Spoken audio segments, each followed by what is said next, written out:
What you see is a reflection of every decision you've made with money. If you want a different reflection, you need different decisions. This isn't just another talk about saving or spending. Financial intelligence, how to make smart money decisions, is about rewiring the way you think about money starting today. You don't need more motivation, you need real awareness. You don't need to work more hours, you need better habits. Most people are stuck not because they earn too little, but because they never learned how to handle what they already have. This audiobook breaks that cycle. It's built for people who want to stop the guesswork, feel confident about their choices, and finally build a life that makes sense financially. You're not behind. You're not broken. You've just never been shown how to think about money in a way that's clear, calm, and consistent. That's what you're about to learn. Let's begin. Chapter 1. Understand why you make money choices you regret.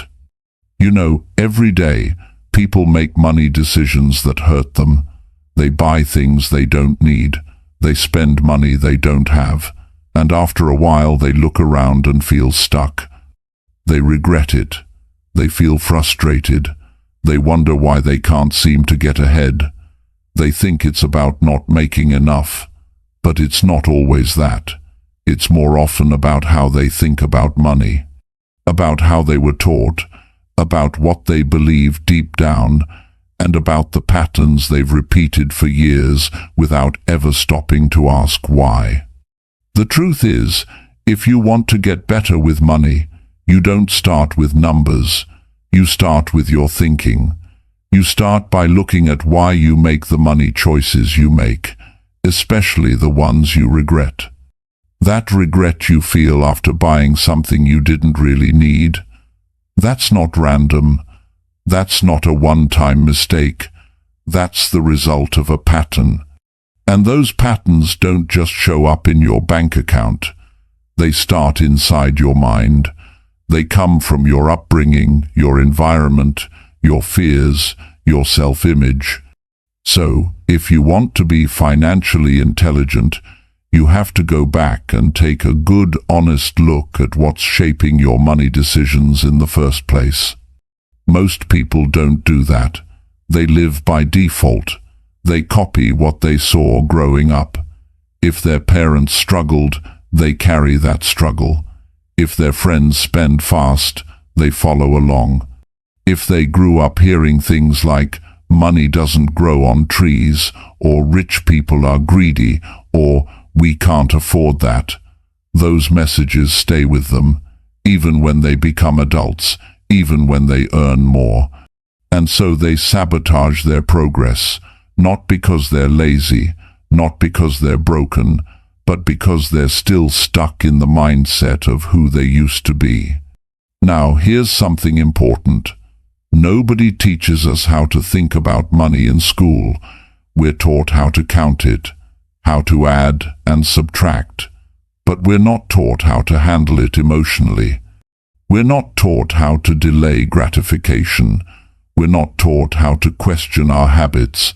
So we grow up, and when money comes in, we react instead of respond. We feel pressure to impress. We chase the feeling of being caught up.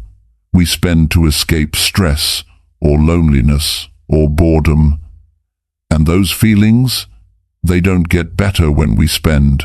They get louder, and that leads to regret. But if you stop for a moment and ask yourself, why did I do that? You open a door. You create space to understand, and understanding is powerful. Some people spend money to feel seen. Maybe they didn't feel important growing up, so now they buy what they think will earn them approval. Nice clothes, expensive gadgets, a car they can't afford. And they think, now they'll respect me. But that respect doesn't come. The only thing that shows up is the bill. Others spend because they're afraid. They don't trust the future. They don't believe money will last, so when they get paid, they spend fast. They empty the account. And in a strange way, it feels safe to have nothing, because they're used to that. They don't believe they deserve more or that they can hold on to it. So even when good money comes, they make sure it disappears. That's not logic. That's fear. Some people spend because they're trying to fill a gap. Not a financial gap, but an emotional one. They feel lonely, so they shop. They feel behind, so they spend to look like they're not. They feel stuck, so they buy something new to feel a little excitement. And that works for an hour, maybe a day, but then it fades, and regret moves in. These aren't just money problems. These are identity problems. That's why understanding your money choices isn't about guilt. It's not about shame. It's about waking up, seeing the pattern, getting honest, and choosing something better, not someday, but today. Because here's the real truth. You can't change what you don't understand. If you keep saying, "I just need to earn more," without looking at why you're spending, you'll never get ahead. Even with more income, you'll find new ways to lose it. Financial intelligence doesn't start with a spreadsheet. It starts with self-awareness. Ask yourself, what emotions show up when you spend? Are you spending to feel in control, to feel loved, to prove something, to escape something? When did that pattern start? Who did you see do that growing up? What beliefs did you absorb that might not even be true anymore?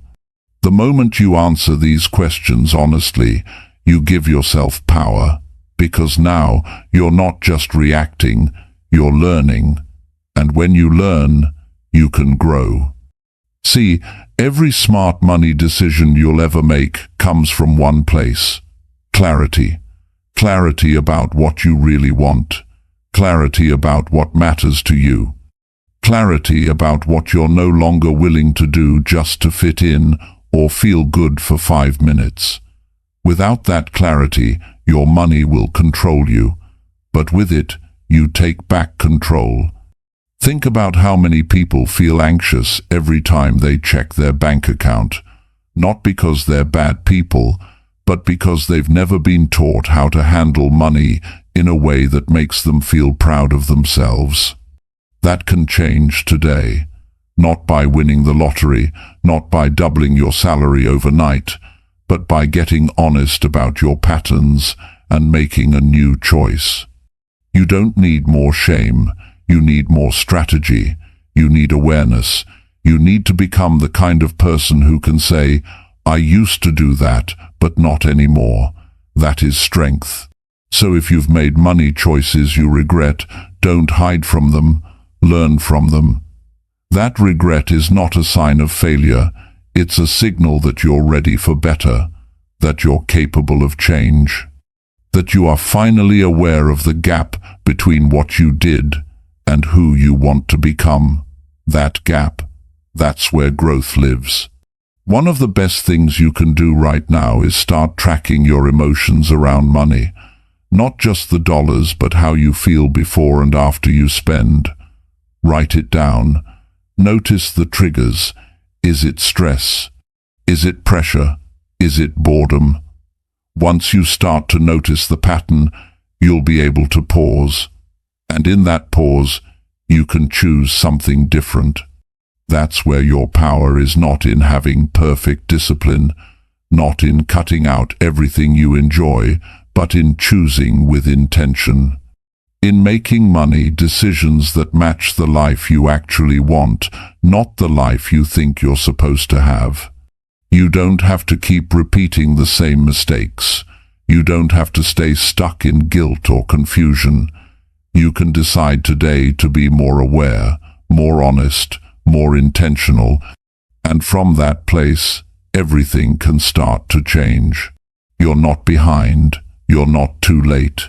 You're not broken. You're just waking up. And that's the beginning of financial intelligence, not knowing everything, but being willing to ask why.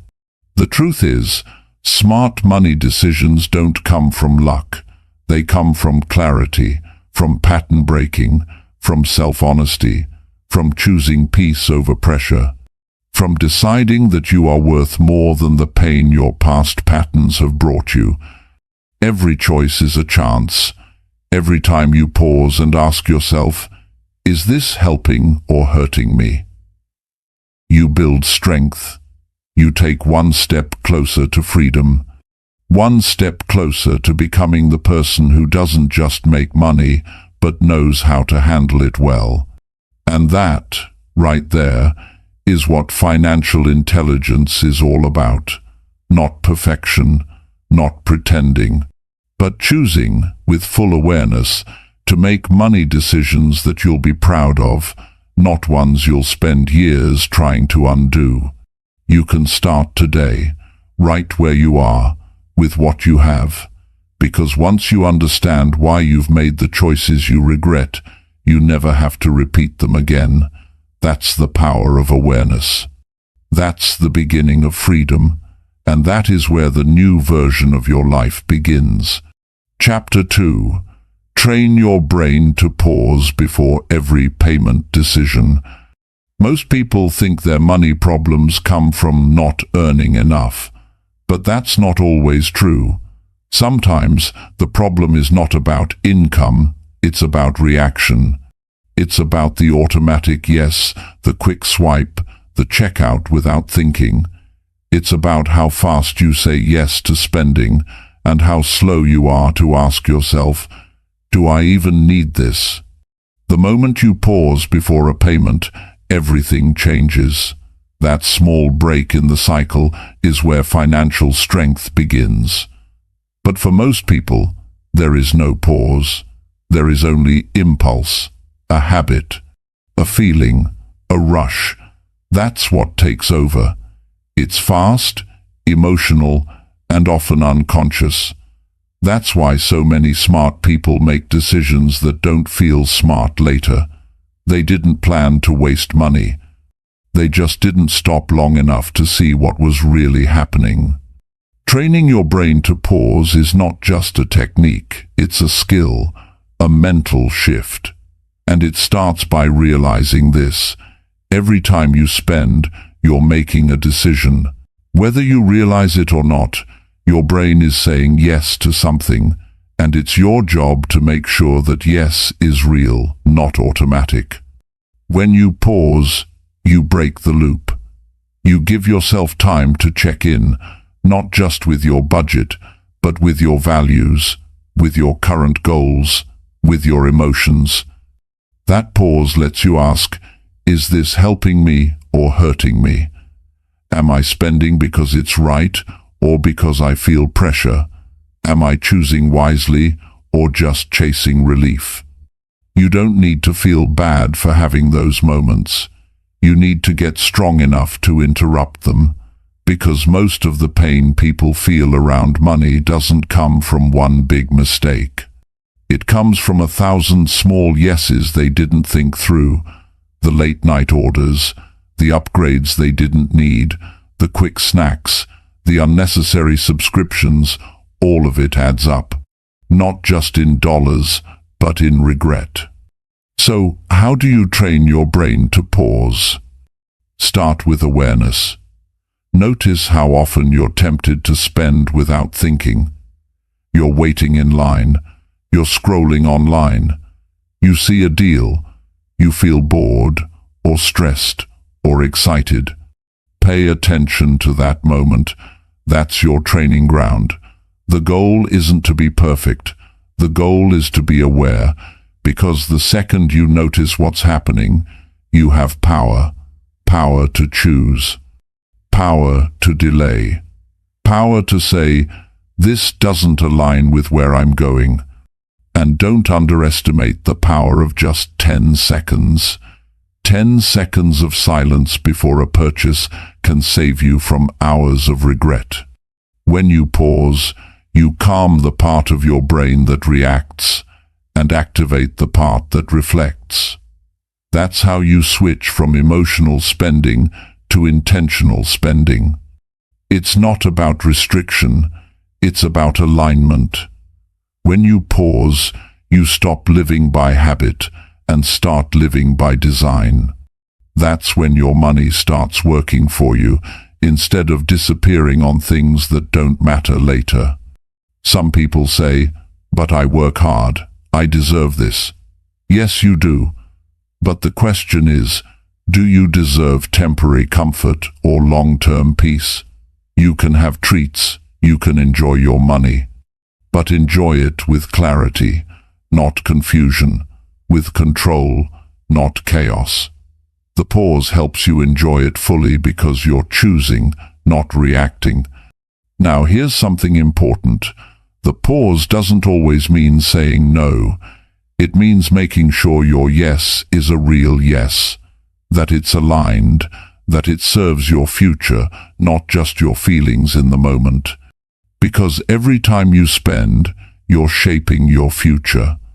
You're either building the life you want or pushing it further away. This is especially true when emotions are high. When you're stressed, tired, overwhelmed, or feeling left out, those are the moments to pause the most. Because spending in those moments doesn't solve the problem, it just hides it.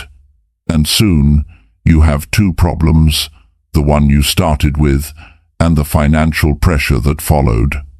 To build this habit, make it simple. Create a rule. I do not spend without a pause, even just 10 seconds, even just one deep breath. That space is where clarity lives. Ask yourself real questions. Do I need this right now? Will I still want this tomorrow? Does this support the future I'm building? How will I feel about this decision in a week? Those questions may seem small, but they pull your mind out of the impulse and into reflection. They give your brain a chance to process, and over time, they rewire your response. That's how habits are formed, not by trying harder, but by thinking better. Another powerful trick is to create a 24-hour rule for non-essential spending. If it's not urgent, don't buy it today. Sleep on it, write it down, come back tomorrow. Most of the time, the feeling will pass, and with it, the need to spend will pass too. If it doesn't, and you still want it, then you can choose it, not chase it. Financial intelligence is not about saying no to everything. It's about saying yes to the right things. And to do that, you need space between stimulus and response. That space is the pause. And inside that pause is your strength. There's something else worth mentioning. People around you may not pause. They may spend fast. They may push you to keep up. That's not your job. Your job is to protect your future, to protect your peace, to spend with purpose. That means training your brain to think independently, to step back, to say, that might be right for them, but not for me right now. This isn't about being cheap. It's about being clear. It's about knowing that your future is built by the decisions you make daily. And the more you practice this, the more natural it becomes. Soon, you won't have to force the pause. It'll happen automatically. You'll check in, you'll think it through, and you'll make decisions that support your real goals, not just your passing moods. This habit also builds your confidence, because you start to see that you can trust yourself, that you don't have to act on every impulse, that you can hold back and still feel in control. That's real freedom. When you pause, you also start to notice patterns. You'll see when you're most tempted to spend. Maybe it's after a stressful day. Maybe it's when you're around certain people. Maybe it's during certain times of the month. That awareness is gold. Because once you see the pattern, You can change it. You can create better responses, healthier ways to cope, more fulfilling ways to feel good. And the result? You stop leaking energy. You stop draining your account on things that don't bring real value. You stop chasing short-term relief and start building long-term wealth, not just in your wallet, but in your self-worth. When you look at people who manage money well, it's not because they never spend. It's because they don't spend without thinking. They take their time. They choose based on values. They weigh decisions against their vision. And you can too. It starts with a decision to slow down, to stop rushing, to take back control of how you use your money, because your money is a reflection of your choices, and your choices are shaped by your thoughts. So if you want better outcomes, you need better thought patterns. That's what this pause trains. Even if you've made mistakes in the past, this changes the game. Because this time, you're not reacting, you're responding, and that response is what builds wisdom, discipline, self-respect. So, wherever you are financially right now, know this. You are not stuck. You are just one small decision away from starting again. That decision is the pause. That's the doorway to smarter spending, stronger habits, and a more confident relationship with money. You don't need to be perfect. You don't need to have it all figured out. You just need to start with one moment, one pause, one decision that says, I will think this through. I will act with purpose. I will protect my peace and my progress. That's how financial intelligence begins, not with knowledge, but with awareness. Not with income, but with intention. And not with control over everything, but with control over the one thing that matters most, your next choice. That's where your power is. That's where it's always been. And that's where your new life starts, right here, right now, with one simple pause before you pay. Chapter 3. Build real savings by changing how safety feels. Most people want to save money. They know it's important. They've heard it all before. Save for emergencies, save for the future, save for peace of mind, and yet they don't do it. Or if they do, they struggle to keep it going. They start, they stop, they save, then spend. They build up a little, then drain it completely. Not because they don't care, not because they don't try, but because somewhere deep down, saving doesn't feel safe. That might sound strange at first. You'd think saving is the very thing that makes people feel safe. But for many, especially those who grew up with financial stress or constant pressure, the act of saving brings up discomfort. It feels unfamiliar, it feels restrictive, or it triggers old fears. Fears that the money will disappear anyway, fears that they'll never have enough, fears that there's no point in holding on to something they might lose.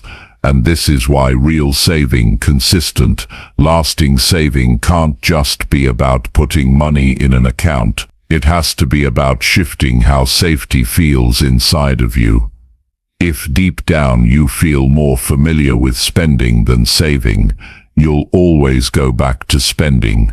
If safety to you means having fun now, avoiding pain now, or proving something now, then saving will feel like a threat. You'll treat it like punishment, not protection.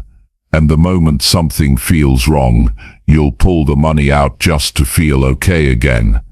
This is why some people only feel secure when they're spending. Spending feels like taking action. Spending feels like motion. It gives a sense of control. Meanwhile, money just sitting in an account, that feels passive. It feels risky. It makes them anxious. It forces them to face silence, stillness, and uncertainty.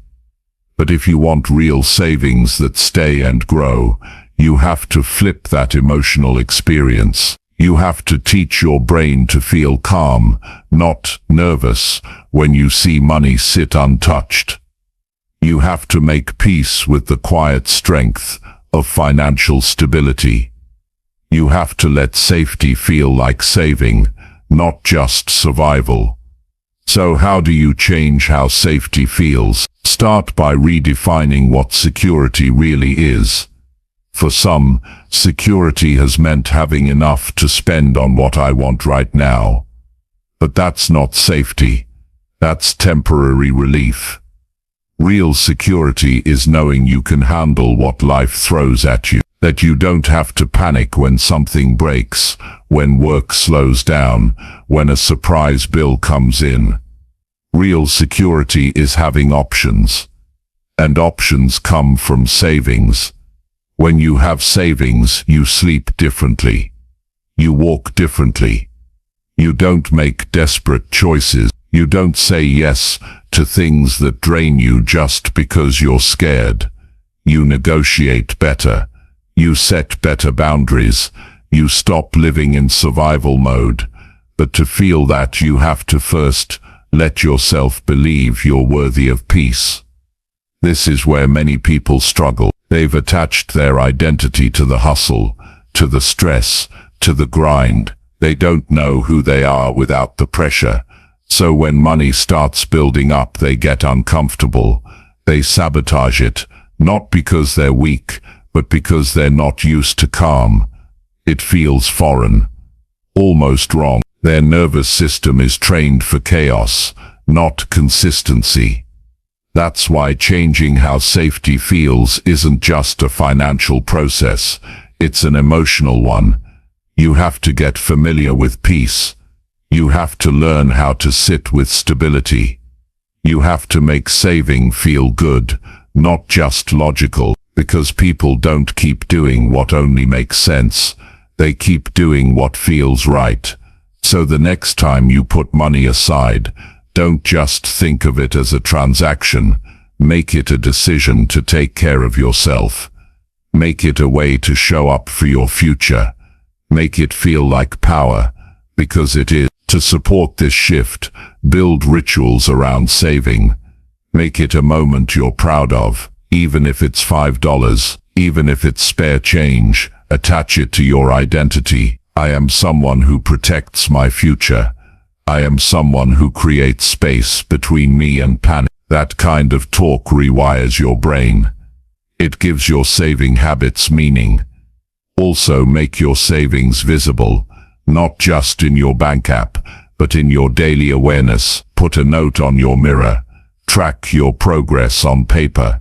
Celebrate milestones, even small ones. The brain responds to wins. It needs to feel momentum. If your savings feel like they disappear into a void, you'll lose connection with them. Make them part of your story. And don't wait until everything's perfect to start. Some people say, I'll save when I earn more. But that's backward. If you don't save $1 from 10, you won't save 10 from 100. Saving is a habit, not an amount. Start now with what you have. The act itself builds strength. Another part of this emotional shift is learning how to soothe your discomfort without spending. If you've always used shopping or impulse buying to manage stress, you need new tools. Journaling, movement, breathing, talking to someone, because if spending is your only way to feel better, saving will always lose the battle. Build emotional resilience so that your money doesn't carry the burden of your healing. Let money be a tool, not a therapist. Let savings be a support system, not a substitute for self-care. And be ready to face the stories you've been told. Maybe you heard that people with money are selfish. That saving is selfish. That enjoying life now is better than being prepared. You have to challenge those ideas, because holding on to them will keep you broke, not just financially, but mentally. What if saving is generous? What if building wealth allows you to give more, to help more, to breathe easier around others? What if being stable is one of the most loving things you can do for yourself and those around you? The goal isn't to save out of fear. The goal is to save from strength. To save because you know your future deserves support, because you want to show up fully, not weighed down by worry. It's okay if saving feels awkward at first. That means you're growing. That means you're doing something different. Let it feel new. Let it stretch you, and stay with it. Don't chase perfection. Chase consistency. Give yourself permission to feel proud when you look at your account and see money staying put. That's discipline. That's care. That's progress. And progress is what changes lives. Not big leaps, but steady steps. The kind you take when you decide to no longer fear peace. When you decide that safety can feel calm, quiet and controlled, not frantic, fast and flashy. So today, if saving has always felt like losing, it's time to reframe it. Saving is winning. Saving is strength. Saving is choosing long-term calm over short-term escape. Saving is declaring that you deserve to feel secure without needing to perform, pretend or prove anything.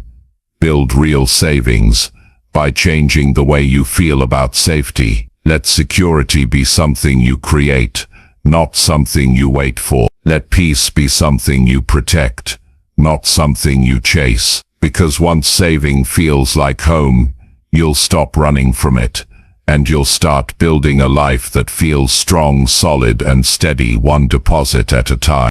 Chapter 4. Question every purchase until it matches your priorities.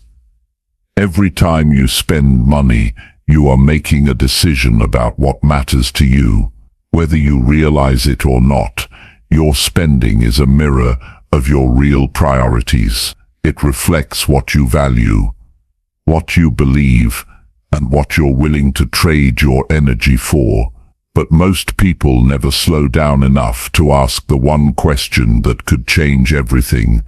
Does this match what's actually important to me? Most purchases happen without much thought. They're triggered by emotion, habit, convenience, or influence. Someone online says it's a must-have. A friend shows up with something new. You're tired, you're overwhelmed, you want a break. And the simplest escape is a purchase. It feels good in the moment. It feels like a little reward. But too often that reward becomes regret. When you start questioning every purchase, you step into a different level of personal responsibility. You stop reacting and start choosing. You stop spending just because you can and start aligning every dollar with your deeper goals. This is where your financial intelligence begins to take shape. Not in how much you earn, but in how clearly you live by what matters. To build this habit, you don't need guilt or shame. You need clarity. You need to know what your real priorities are.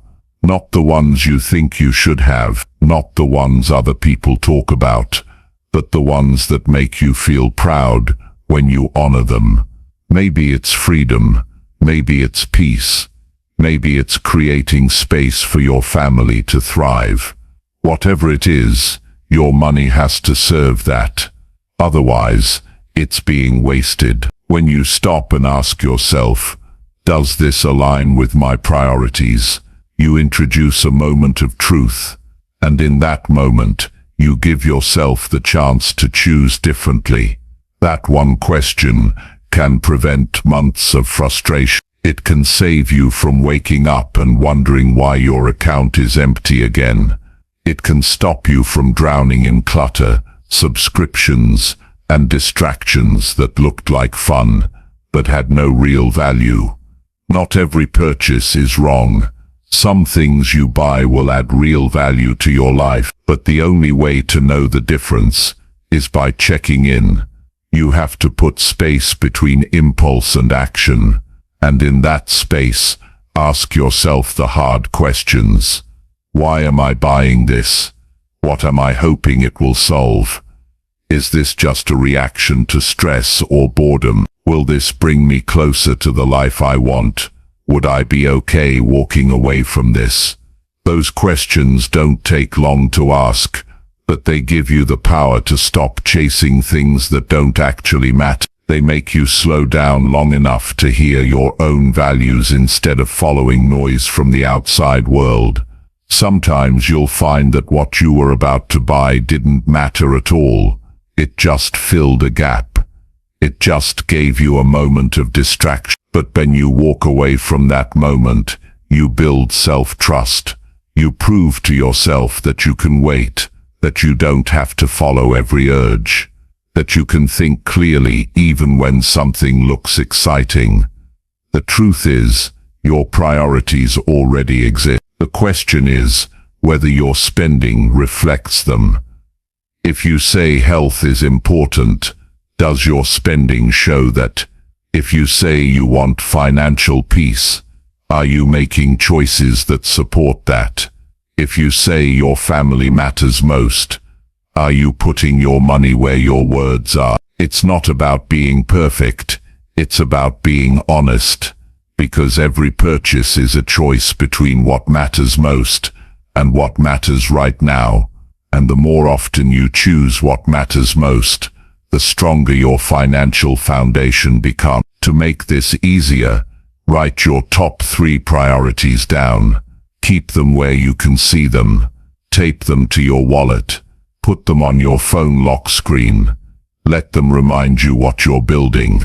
And before every non-essential purchase, look at that list.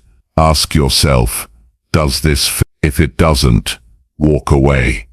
That's not deprivation. That's alignment. And alignment is how you build a life that feels strong and steady, not full but scattered. This isn't about saying no to everything. It's about saying yes with purpose. It's about spending in ways that energize you instead of draining you. It's about making room for the things that truly support your growth, not just fill your space. One of the most powerful things you can do is track your purchases for 1 week. Not just the amount, but the reason. What mood were you in? What were you thinking? What were you avoiding? This reflection helps you see your own patterns, and once you see them, you can change them. You might notice that you spend more when you're overwhelmed. That's a signal to slow down, not spend more. You might find that you buy things you never use. That's a sign your priorities aren't being consulted. You might catch yourself trying to impress people who aren't even paying attention. That's a wake-up call. You don't need more things. You need more alignment. You need to feel proud of how you use your money, not just entertained. You need to know that your choices are helping you grow, not pulling you in 10 directions. The power in questioning your purchases isn't about the price, it's about the pattern. It's about breaking the automatic behavior and choosing with clarity. That's what makes you feel in control. That's what brings peace. That's what makes your money feel like a tool, not a trap. Your life doesn't change when you buy more. It changes when you buy better, when you spend with intention, when you stop letting impulse run the show, when you finally say, if this doesn't match who I want to become, it's not worth it. And this mindset builds strength over time. It makes you more aware. It makes you more present. You stop drifting. You stop leaking time and energy. You build the kind of focus that leads to real progress. Eventually this becomes natural. You won't have to force yourself to ask. It'll just happen. You'll look at something and know it doesn't fit. You'll walk away without drama. You'll feel good about saving the money. Because now you know what that money represents. Your future, your peace, your freedom to say yes to something better. There will always be temptations. There will always be things trying to grab your attention. But once you've tasted alignment, you won't settle for noise. You'll want your spending to match your identity. You'll want your choices to reflect your vision. And you don't have to wait for a new job, a new year, or a new level of income to start doing this. You can start today with the next purchase. You can slow down. You can ask the question. You can decide that your priorities deserve respect. Because this is more than financial advice. It's about your life. It's about showing up with intention. It's about building something that lasts. And every time you question a purchase and choose what truly matters, you take one more step toward that life. No one else can do this for you. It's your journey, your priorities, your values, your values, your values, your decisions. But once you start living this way, you'll feel the difference. Less chaos, less clutter, more clarity, more power. And that power, that's how real change begins. One purchase at a time, one decision at a time, one honest question at a time. Chapter 5. Choose long-term peace over short-term spending hits. When you spend money for a quick high, it feels exciting for a moment, like something just shifted.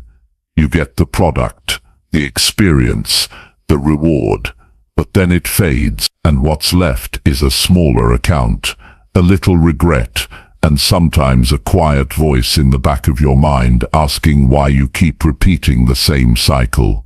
The truth is, the world constantly teaches you to want more now, more stuff, more comfort, more status, but rarely does it ask you to slow down and think about what will matter 5 years from today.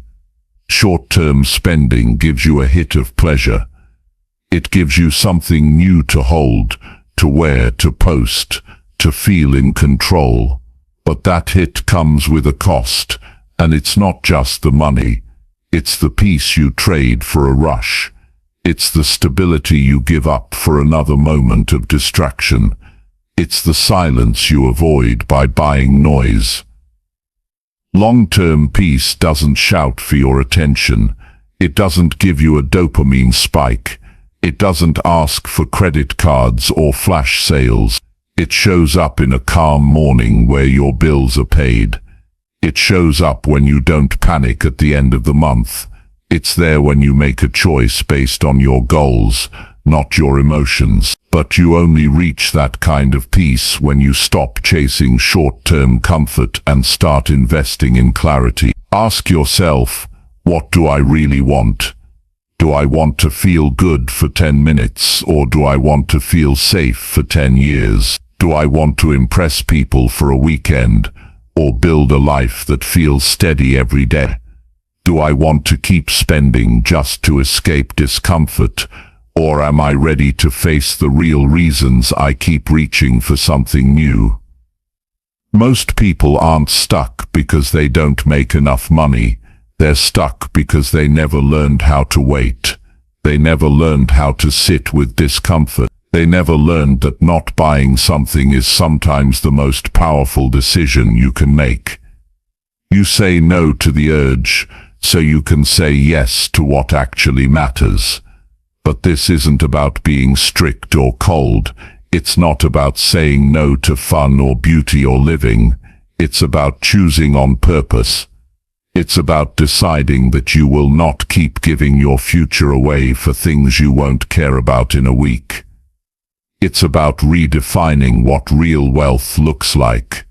Real wealth is not found in fast purchases.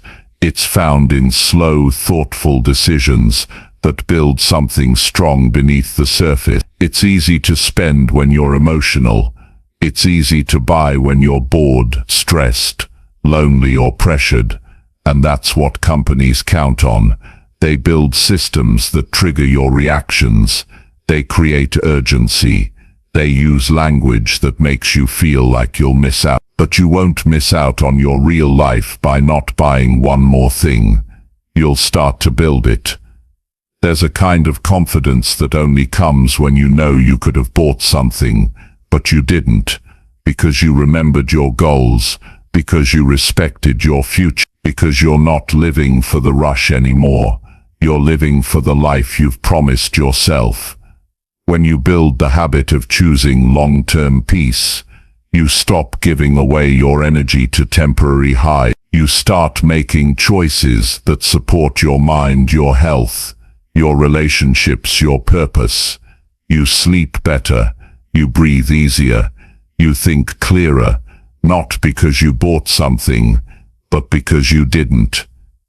This doesn't mean you'll never buy anything for fun again, but fun becomes something you plan for, something that fits your values, something that doesn't leave you with regret or stress. That's the difference between reactive spending and aligned spending. One leaves a hole, the other builds a life. Start small. The next time you feel the urge to buy something, pause. Don't judge yourself. Just notice. Ask, what feeling am I trying to fix right now? What would peace look like in this moment? Would saving this money support something bigger later? Can I wait 24 hours and come back to this? You'll be surprised how often the feeling passes, and when it doesn't, you'll make the purchase with intention, not desperation. That's what turns spending into strength. You control it. It doesn't control you. Long-term peace is not found in a product. It's found in the quiet confidence that you are no longer reacting. You are leading your life, not being pulled by every emotion or offer. And that leadership, that self-trust, builds a deeper kind of satisfaction than any short-term pleasure ever could. When you look back on your life in 10 years, the things you'll be proud of won't be the impulse buys.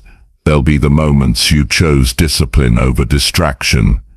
They'll be the decisions where you walked away from noise and moved towards stability. There'll be the times you said, not now, because I'm building something bigger. There's nothing wrong with wanting nice things, but not everything you want is worth the trade. That's the part most people never learn. They keep chasing one more thing, hoping it'll finally make them feel whole. But nothing outside you can create the peace that comes from knowing you're living on purpose. Peace doesn't come from what you buy, it comes from what you build, and what you build is shaped by what you choose every day. You choose how you spend your time, your attention, your money, your energy. You choose whether to feed your future or feed your impulses. You choose whether to spend for comfort or grow through clarity. That choice is in front of you every single day, in the checkout line, on your phone, when you open your wallet, when your emotions rise. And every time you choose long-term peace, you build a stronger foundation. One decision doesn't seem like much, but hundreds of them become your reality. Imagine a life where your money supports your values, where you're not trying to catch up, where you don't carry guilt for your purchases, where you feel calm even when things get hard. That's the reward for learning how to say yes to your vision, more than your urges. Some days will be harder than others, some moments will tempt you, but every time you pause, every time you choose peace, you're building discipline. And discipline is not punishment, it's freedom. It's what keeps you grounded when everything else is trying to pull you off course. You're not doing this to be perfect. You're doing this to be powerful, to prove to yourself that you can create a life based on strength, not reaction, to show up for yourself in a way that feels steady and real. That kind of life takes intention. It takes daily choices. It takes being honest with yourself about what matters most. So before you spend, ask yourself, am I buying peace or trading it? Will this help me feel calm tomorrow or just distracted today? And if you can't say yes to peace, it's probably not worth the price. Your future self is watching, and they'll either thank you for your patience or wish you had more of. Make the kind of decisions now that earn your own respect later. You don't need to wait for some big change. You don't need to earn more or fix everything overnight. You just need to start choosing peace, one small moment at a time. That's how transformation happens, not through massive shifts, but through consistent, intentional decisions that add up. And that's what you're capable of. Right here, right now. Choose peace. Choose purpose. Choose a life that doesn't depend on the next purchase to feel whole. You are already enough. You already have what it takes. Now it's time to act like it. Chapter 6. Break free from financial patterns you copied growing up. The way you handle money right now didn't begin with you. It started years ago, before you had a job, before you made your first purchase, before you even knew what money really was. It started when you were watching the people around you, your parents, your relatives, the adults who raised you. You heard what they said about money. You saw how they reacted to bills, to stress, to unexpected expenses. You noticed how they talked about rich people, how they responded to paychecks, how they felt about debt. You learned all of it quietly. No one had to sit you down and teach you step by step. You just absorbed it. And now, without realizing it, you're likely repeating some of those same patterns. Some people grow up in homes where money was a constant source of fear. They heard things like, "We can't afford that," or "Money doesn't grow on trees," or "There's never enough." So even now, as adults, they carry that fear with them. Even if their income increases, the fear stays. It turns into scarcity thinking. They hoard money but feel guilty spending, or they overspend because they never learned how to plan. They live with anxiety, always expecting the worst. Others grew up seeing money used as control. One parent might have had more financial power and used it to dominate decisions. That pattern can lead someone to believe money equals control or lack of money equals helplessness. So they chase financial success, not because they love freedom, but because they're terrified of being at someone else's mercy. Then there are people who saw chaos around money. No budgets, no tracking, just survival. Bills were paid late or not at all. Savings was never discussed. Debt was normal. Financial conversations only happened during arguments. If you grew up in that, you might now avoid looking at your accounts. You might feel shame about not understanding how to manage money, even though no one ever taught you. The truth is, none of this is your fault, but it is now your responsibility.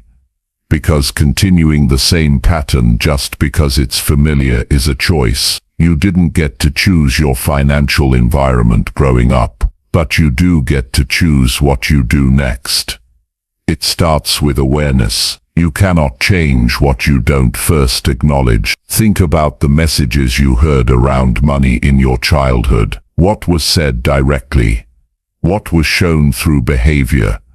What emotions were attached to money? Was it fear, anger, guilt, silence, tension? Write those down.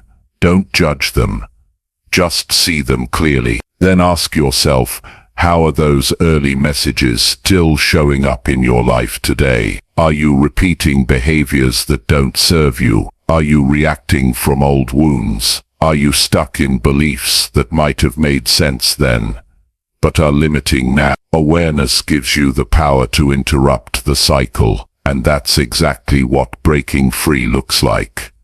It's not about blaming anyone. It's about refusing to stay asleep to the scripts you didn't choose. It's about saying, that may have been true then, but I choose different now. And choosing differently doesn't require perfection. It requires action. If you've always avoided budgeting because it felt stressful, try creating a weekly money check-in, just 15 minutes. Get familiar with your numbers. If you grew up thinking saving was only for rich people, challenge that belief by setting aside even a small amount each week. Not because it's about the number, but because you're building a new relationship with the concept of saving.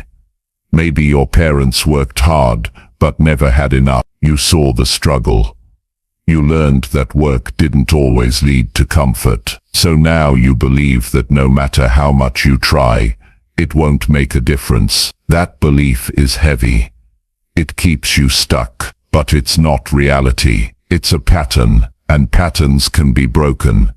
Start collecting new evidence. Read books. Listen to people who grew up like you but changed their financial story. Watch how they think, how they behave, what they focus on. Not so you can copy them, but so you can remind yourself that your past isn't your ceiling. You also need to understand how emotion drives behavior. You might feel unsafe with money because the adults around you didn't model stability. So now, every time you get a little ahead, you sabotage. You spend impulsively. You say things like, I deserve this, or I'll figure it out later. Not because you're careless, but because a part of you doesn't feel comfortable holding on to peace. You've been wired to expect tension.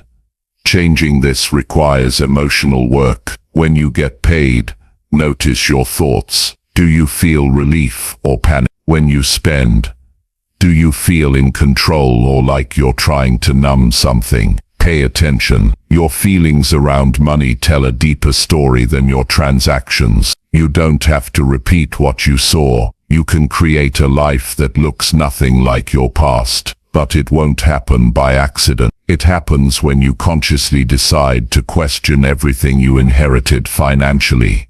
Every belief, every behavior, every assumption. Maybe you were taught that talking about money is rude. Start talking about it anyway with trusted friends, with your partner, with a mentor. Open the door to new perspectives. Maybe you were taught that debt is normal and unavoidable. Learn how debt works. Study interest. Educate yourself so you can make smarter decisions. This is not just about having more money. It's about creating a life that feels alive. It's about building financial habits that reflect who you are now, not who you had to be back then. It's about protecting your peace, your goals, your energy from being hijacked by someone else's story. And yes, breaking patterns will feel uncomfortable. You'll feel resistant. You'll hear old voices in your head. You'll be tempted to fall back into habits that feel familiar,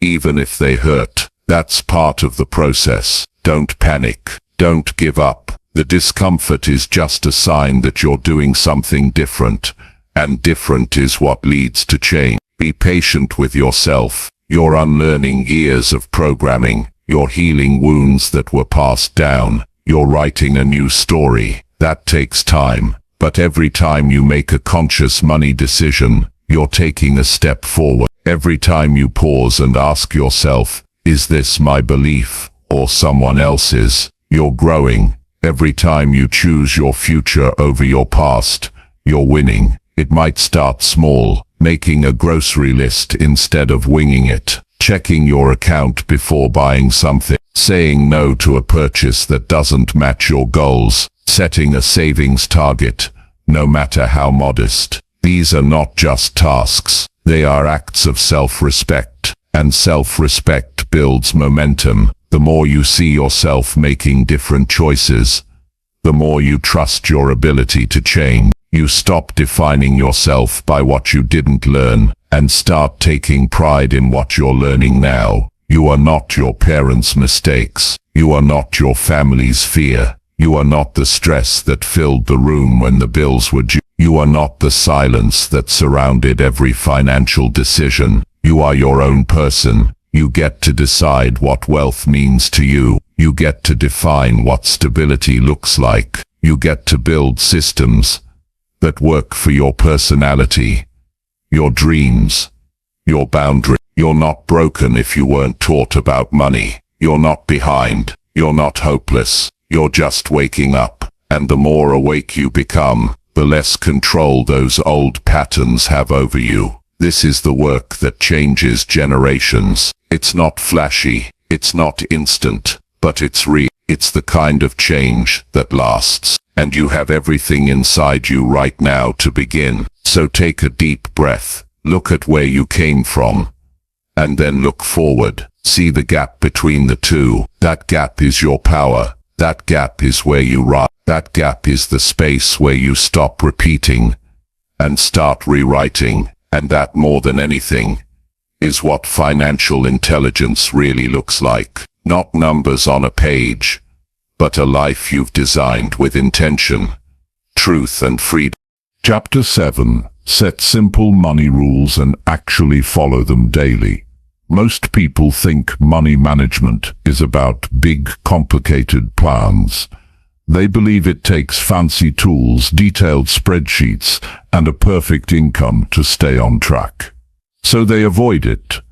They wait until they feel more ready, but in reality, the people who win with money long-term don't make it complex. They make it simple, and more importantly, they follow through on the small things every day. You don't need a finance degree to be good with money. You need basic structure. You need rules you can live by, not rules that overwhelm you. And once you create them, the most important part is sticking to them. Not once in a while, but every single day until they become second nature. Simple rules protect you from chaos. They take the emotion out of decisions. They guide you when you're tired, distracted, or tempted. They reduce stress because you don't have to keep figuring things out from scratch. The rule does the thinking for you.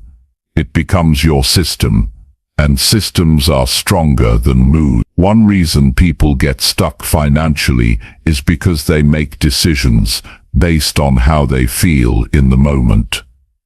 If they feel tired, they eat out. If they feel stressed, they shop. If they feel insecure, they upgrade things they don't need. But when you live by rules, you interrupt that pattern. You say, here's what I do with my money, no matter how I feel. That's where discipline starts. Not from being tough, but from being consistent. The first step is to create your own money rules, not borrowed ones. Not rules from someone else's lifestyle. Your rules, ones that fit your situation, your goals, your income, and your values. They need to be clear, doable, and personal. Vague goals don't help. Saying, I want to save more is not a rule. Saying, I transfer 10% of every paycheck to savings immediately is a rule. That's something you can track, measure, and repeat. Start small. Pick just 3 to 5 core rules that you will live by. Think of them like your personal financial code. These are the lines you don't cross. These are the habits that guide you through every season, whether things are going well or falling apart. Here are examples of powerful, simple rules people create. I never spend money the same day I feel emotional. I review my account balance every morning. I don't buy anything unless it's been on my list for 3 days. I pay all bills on the first day of the month. I invest a fixed amount the same day I get paid. I pause before all purchases and ask, does this match my goals? I only carry a certain amount of spending money for the week. I stop spending for the day after reaching a certain daily limit. Notice that none of these rules are complicated. They don't require fancy math, they just require repetition. Because the secret to financial stability isn't in information, it's in implementation. Once you set your rules, you need a way to stick to them. This is where daily action comes in. Don't wait for motivation. Motivation fades, systems stay. Build routines around your rules. Stack them with existing habits. If you already check your phone every morning, check your account right after. If you already plan your meals, plan your grocery budget at the same time. Link your new habit to one that already exists. Track your follow-through. Each time you stick to a rule, mark it down. Use a notebook, an app, a wall chart, whatever works. Seeing your progress builds momentum. It creates a feedback loop. You start feeling proud of your consistency, and that pride leads to more action. Momentum doesn't come from big wins. It comes from showing up daily. There will be days you want to break your rules. Days where impulse calls louder than logic. That's normal. But the goal is not perfection. The goal is consistency. You don't need to win every day. You need to win most days. And when you fall off, get back on immediately. Don't wait. Don't spiral. Just reset and continue. One skipped day doesn't erase your progress. What makes these rules powerful is that they create structure in a world that pulls you in every direction. The modern world is filled with distractions, endless ads, one-click orders, constant pressure to upgrade your lifestyle. Without rules, you're at the mercy of all of it. With rules, you create a filter. You decide what makes it through. You take back control, and don't forget your rules can evolve. As your life changes, your rules can change. But they should never be so loose that they stop guiding you. They should challenge you enough to grow, but not overwhelm you. The sweet spot is simple enough to follow, strong enough to protect you. If you live with other people, family, partner, roommates, talk about your rules. Let them know what you're committing to. Don't expect them to follow your system exactly, but share it so they understand where you're coming from. Sometimes, just saying your rules out loud makes them more real. It's also helpful to have visual reminders.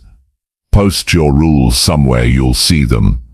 Not to shame yourself, but to stay focused. When you're tired, those reminders keep you aligned. When you're tempted, they bring you back. The more you surround yourself with your goals, the less space there is for distraction. You also need to remember your why. Every rule should tie back to something meaningful. You're not doing this just to be strict. You're doing this to feel peace, to reduce stress, to build freedom, to be able to make choices that serve you, not trap you. When you remember your reason, it's easier to stay committed.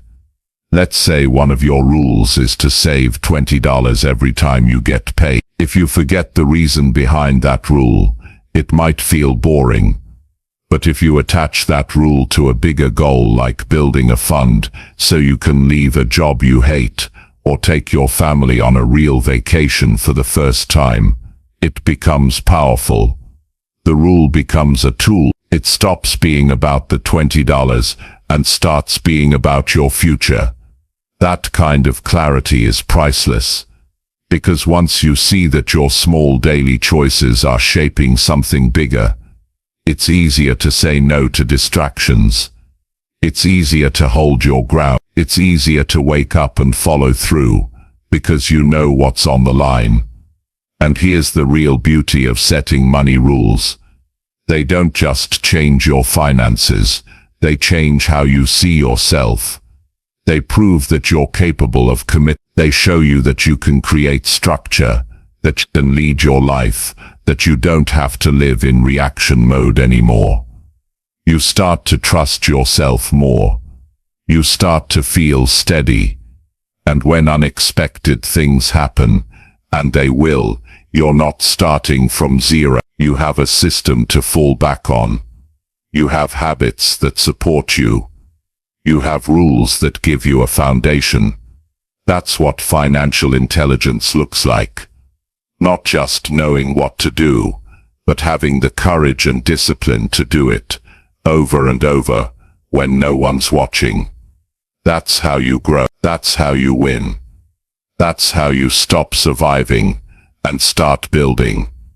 So today, make the decision to set your money rules. Keep them simple. Keep them honest. Keep them connected to your real goals. Then follow them. Not just once, but daily. Let your consistency become your strength. Let your habits become your peace. Let your system carry you forward, one small intentional step at a time. Chapter 8. Create income that fits your life, not kills it. You don't need to destroy your life to make money. You don't need to sacrifice your peace, your energy, or your health just to pay bills or build a career. Somewhere along the way, people started believing that income only counts if it drains you. If you're not exhausted, it's not worth it. If you're not working non-stop, you're not serious. That's a lie. The truth is, income should support your life, not run it into the ground. Your income should fit into your life, not the other way around. People stay in jobs they hate because they think there's no other way. They take pride in being overworked, as if burnout is a badge of honor. But at what cost? If you're making money but you have no time, no health, no joy, then what are you really earning? Just because you're getting paid doesn't mean you're being fulfilled. Just because you're working hard doesn't mean you're working smart. The goal isn't just to make more money, it's to create income that works with your life, not against it. This starts with getting honest about what kind of life you want. Before you chase any job, any business, any opportunity, stop and ask, what kind of days do I want? What kind of pace feels good for me? What kind of work energizes me instead of draining me? Your income should be designed around that, not around guilt or pressure or other people's expectations. Maybe you've always believed that hard work is the only way to earn, and yes, effort matters, but effort doesn't have to mean misery. You can put in effort doing something that gives you freedom. You can build income from something that grows over time, that compounds, that supports your mental and emotional health instead of breaking it down. But that requires you to shift your mindset from hustle to intention, from chasing to choosing. There's a difference between working hard and working in alignment. Working hard means you push. Alignment means you build something that makes sense for your strength, your lifestyle, and your vision. Some people thrive in high-speed environments. Others don't. Some want structure. Others want freedom. The key is not copying anyone else's income path. It's building one that fits how you function best. Start by looking at your current income sources. Are they draining you? Are they sustainable? Are they tied to your health, your time, your availability? If you stop showing up, does the money stop too? If so, you might be in a trap, even if the numbers look good. The real freedom comes when you build income that isn't directly tied to your every move. That might mean creating a business. That might mean building digital products. That might mean learning how to invest. It might mean offering a service you enjoy that lets you control your schedule. There are hundreds of ways to earn, but only a few that will actually support your ideal life. One of the biggest traps is staying stuck in a job that pays well but costs everything else. You stay because the check is predictable. You stay because people say you're lucky, but you're not lucky if you're miserable. You're not winning if your work owns every hour of your life. Eventually, the cost of ignoring your well-being will show up. It always does. In stress, in health, in relationships, in regret. And by the time you realize it, you've given years to something that never gave anything back except a number on a screen. Creating income that fits your life is not a fantasy. It's not for the chosen few. It's a decision, a series of daily actions, a choice to stop doing what's easy and familiar and start building what's right. You might have to learn new skills. You might have to take a pay cut for a while. You might have to work evenings or weekends while you transition, but it's worth it. Because the payoff isn't just money. It's a life you actually want to live. That life starts by identifying what matters most. Do you value flexibility? Build around that. Do you need creativity? Find work that allows it. Do you want time with family? Make that non-negotiable. Don't build income that steals from the very things that give you meaning. Instead, ask yourself daily, is this work giving to me or only taking from me?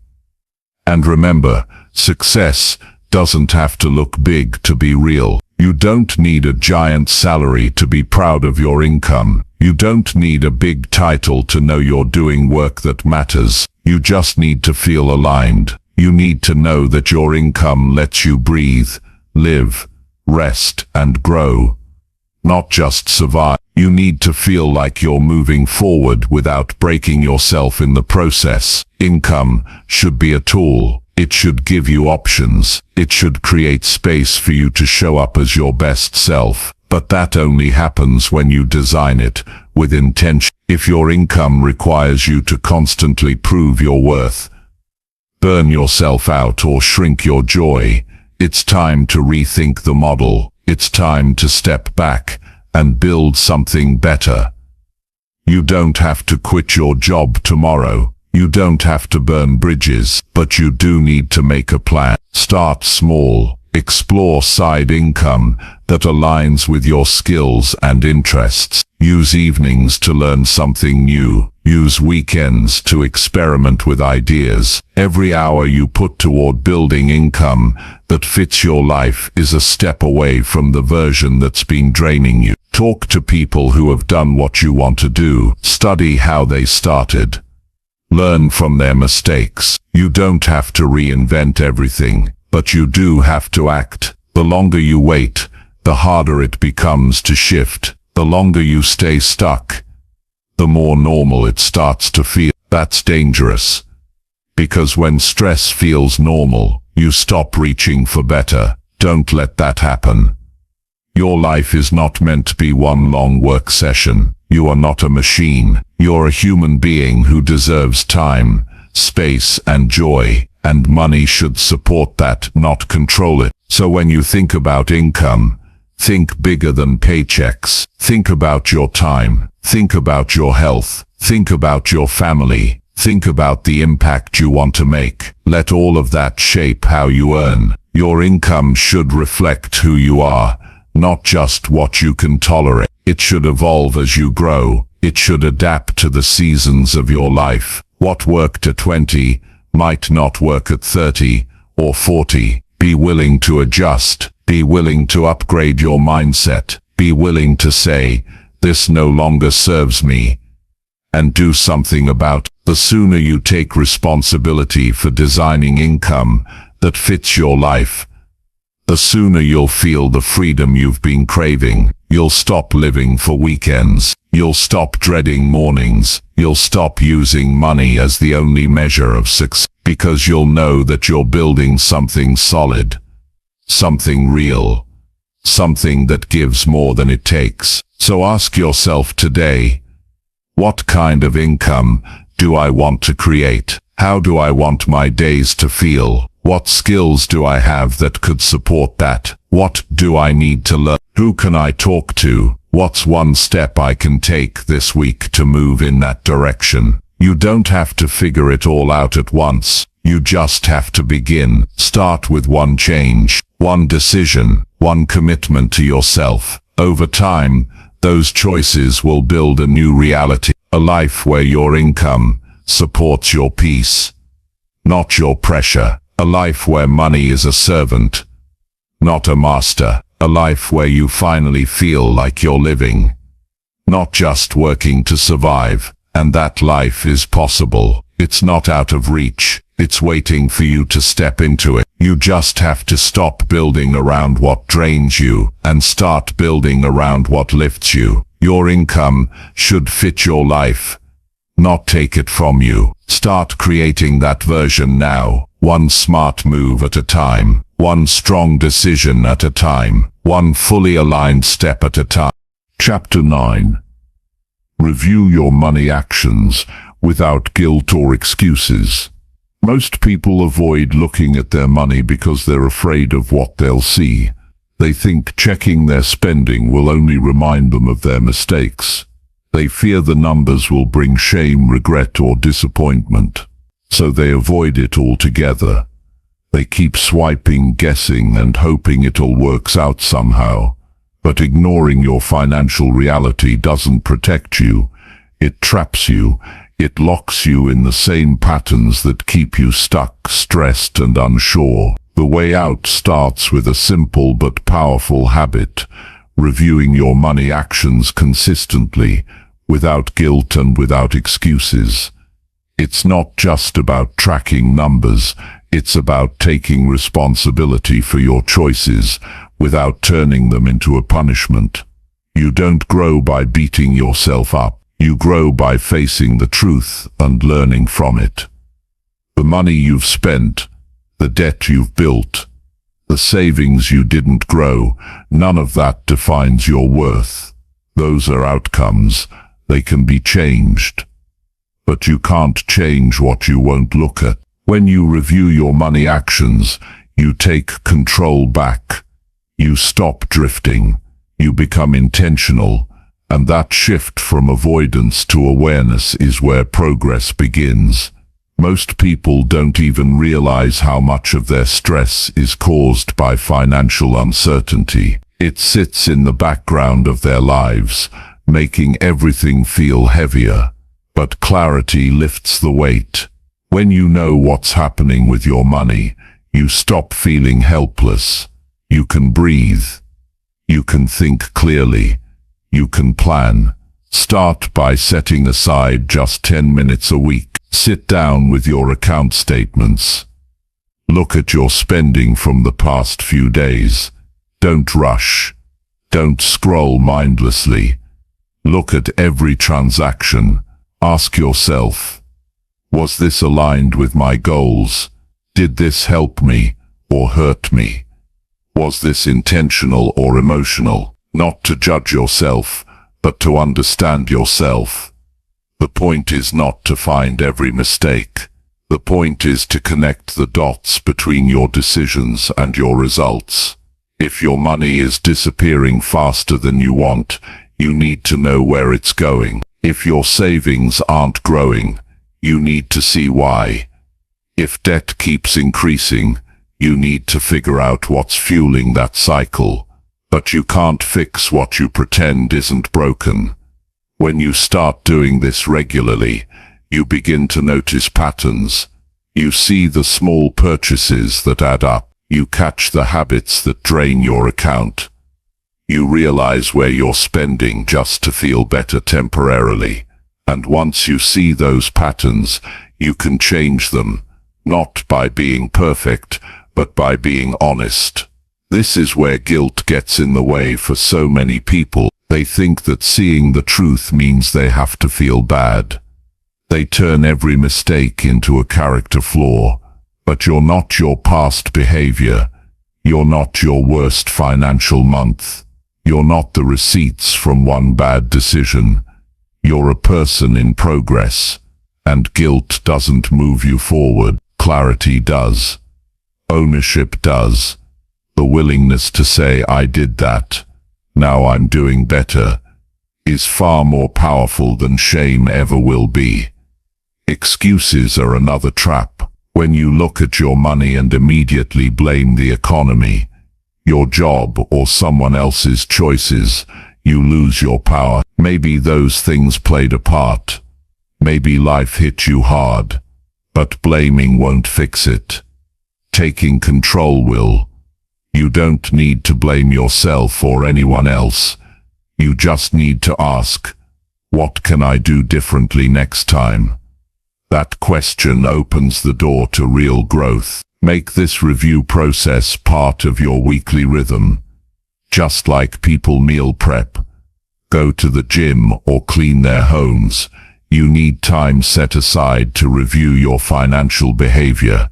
It's not just a habit, it's a life skill, and the more often you do it, the more natural it becomes. Eventually, you won't dread it. You'll look forward to it.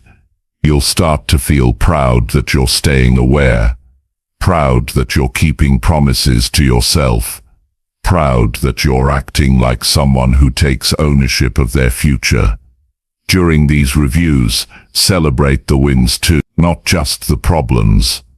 Did you say no to a purchase you didn't need? Write that down. Did you pay off a little more debt than usual? Acknowledge it. Did you put something into savings even when it wasn't easy? That matters. Progress is built on momentum, and momentum grows when you recognize your own effort. This process also helps you make better decisions going forward. If you notice that you always overspend when you're tired or stressed, you can prepare for that. You can find better ways to cope. If you see that you're always surprised by certain bills, you can start planning for them. Financial intelligence isn't just about numbers, it's about self-awareness. And reviewing your actions is how you get there. It's also how you build resilience. Life won't always go according to plan. You'll have unexpected expenses. You'll make mistakes. You'll fall off track. But if you've built the habit of reviewing your actions without judgment, you won't spiral. You'll regroup. You'll adjust. You'll take a breath and say, okay, let's get back on track. That kind of mindset changes everything. The goal is not to be flawless. The goal is to be awake, to be involved, to be the kind of person who pays attention, who learns, who adapts, who chooses growth over avoidance. You'll notice that this habit starts affecting other parts of your life too. You'll become more intentional with your time. You'll catch yourself before making reactive decisions. You'll start thinking ahead, because the discipline you build in one area always carries over, and the discipline of reviewing your money actions teaches you to lead yourself with clarity and strength. You don't need more apps. You don't need a complicated system. You just need to sit down regularly and face the truth with an open mind. If something needs to change, change it. If something's working, keep it. But don't wait until things are falling apart. Don't wait until your account is empty, or the stress becomes unbearable. Make this a weekly ritual, a time to reset, a time to learn, a time to remind yourself that you're in control. You can't change the past, but you can learn from it. You can't control everything, but you can respond with intention. You can't avoid every mistake, but you can become someone who grows from each one. There's something powerful about looking at your life and saying, this happened and I'm not hiding from it. I'm facing it. I'm learning from it. I'm doing better because of it. That's how you build confidence. That's how you grow. That's how you become the version of yourself who makes decisions that you're proud of. Not perfect, but conscious. deliberate and wise. So don't run from your money actions. Don't let guilt make you small. Don't let excuses steal your power. You are capable of growth. You are allowed to learn. You are not stuck, unless you choose to stay stuck. This is your opportunity to shift everything. One review at a time. One clear decision at a time. One honest conversation with yourself at a time. And the more often you do this, the more peace you'll feel, because peace doesn't come from perfection. It comes from progress. And reviewing your actions is how progress begins. Right now, right here, with you choosing to lead your financial life like it matters, because it does. Chapter 10. Decide right now to become financially unshakable. There comes a moment when you realize that the way you've been handling money doesn't match the life you want to live. Maybe it hits you after another bill drains your account. Maybe it comes after years of feeling stuck. Or maybe it's just a quiet moment where you admit to yourself that something needs to change, not later, not someday, but now. This moment is not about regret. It's about decision. It's about making the choice to become financially unshakable, not perfect, not lucky, not flawless, just steady, strong, and in control of your future, no matter what comes your way. Becoming financially unshakable doesn't mean you'll never have a hard time. Life will still bring surprises. The economy will shift. Challenges will show up. But what it does mean is that your foundation will be solid. Your mindset will be focused. Your habits will be consistent. You won't be easily knocked down. You won't panic at every expense. You won't spiral into stress every time something unexpected happens. You'll face financial challenges the same way strong people face storms, with preparation, perspective, and the quiet confidence that you'll make it through. The decision to become unshakable begins with personal ownership. You stop blaming your circumstances. You stop waiting for someone else to fix it. You stop thinking you need more time, more luck, more anything. You realize that financial strength doesn't come from what you have. It comes from what you do, from what you choose, from how you respond when things get hard, from the commitment you make to stop repeating old patterns and start creating new ones. You have to make that decision deeply, not as a wish, not as a maybe, not as something you try for a week and forget. You decide, you draw the line, you say, this is who I am now. I take my money seriously. I lead my life with clarity. I do the things most people avoid, and I do them consistently. That's where real change begins. Not in your income, not in your environment, but in your identity. You don't become financially unshakable by reacting to life. You get there by building habits that protect you from the chaos. You create structure. You set boundaries. You build awareness. You create systems for saving, spending, and investing. You track your progress. You learn from your mistakes. You stop chasing highs and start building peace. And you do it every single day, not when you feel like it, but especially when you don't. This kind of strength is not given, it's earned. It's built through hundreds of small decisions, choosing to say no to what doesn't serve you. Choosing to say yes to what builds your future. Choosing to stay disciplined when no one's watching. You earn it by facing your financial truth and refusing to run from it. You earn it by making progress even when it's slow. You earn it by becoming the kind of person who follows through. Every person who has built financial peace had to make this decision. They weren't born with it. They didn't stumble into it. They made a conscious choice to do things differently. They decided to stop leaking energy on guilt, fear, and avoidance. They decided to build strength from the inside out. Being financially unshakable means you know how to handle pressure. It means you keep calm during setbacks. It means you don't base your self-worth on your bank balance. It means you know your numbers, your priorities, and your plan. It means you can look at any financial situation and ask, what's the next best move, instead of panicking or shutting down.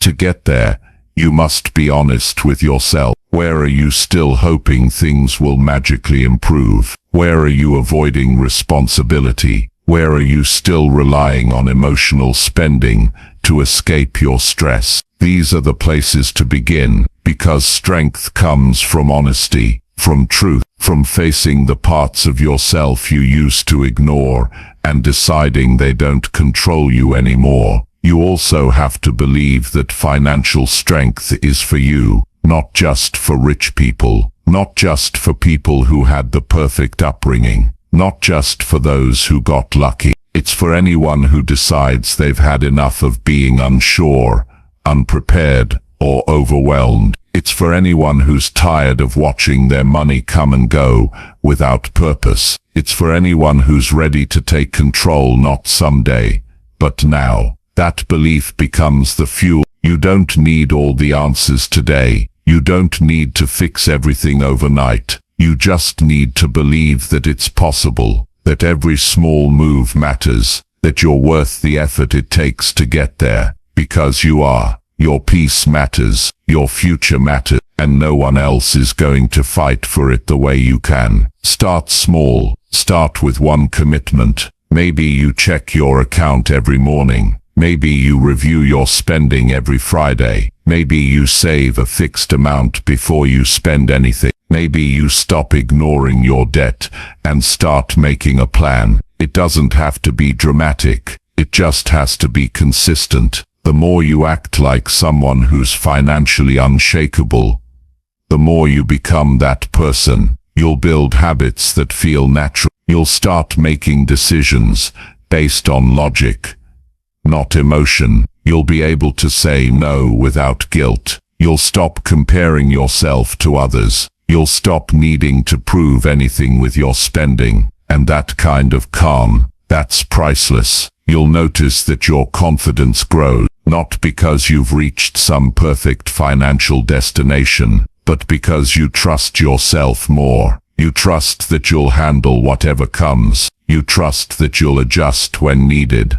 You trust that you're building something solid. That trust shows up in the way you walk, the way you talk, the way you make choices. Eventually other people will notice. They'll see that you're not stressed the way you used to be. They'll feel the steadiness in your energy. They'll ask how you stay so grounded, and you'll know it's because of one decision, one moment where you stopped hoping and started committing. Becoming financially unshakable doesn't mean you'll never be challenged. It means you'll never again be helpless. It means you'll always have a plan, always have perspective, and always have the ability to lead yourself through anything. That's the kind of strength no one can take from you. Not a job loss, not a recession, not a financial mistake, because your foundation isn't in your circumstances, it's in your choices. This decision, this shift is yours to make. You don't need permission. You don't need perfect timing. You don't need to wait for the right moment. You decide, and you begin. And from there, everything changes. You'll look back one day and be grateful you made this choice. Grateful that you stopped chasing quick fixes and started building real power. Grateful that you decided to live by clarity, by courage, by conviction. Grateful that you stopped reacting and started leading. This is your life. This is your money. This is your moment. Decide right now to become financially unshakable. Decide that you are done with uncertainty, with fear, with waiting. Decide that you are building something better, starting today, and every day after that. Decide, and don't look back, because forward is where your freedom lives, and it's waiting for you to claim it.